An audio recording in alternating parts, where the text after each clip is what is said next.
inside, toe taps, scissors. And then we're gonna call the number.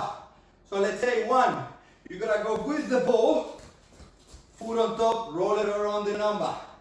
2, for example, here, roll it around. If it's the numbers at the back, 4, you go here.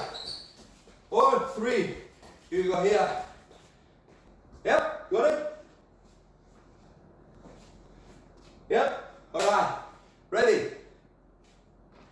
We're gonna start slowly, then we go a little bit higher intensity. Ready, set, off you go. 1. Well done. Yes, 3.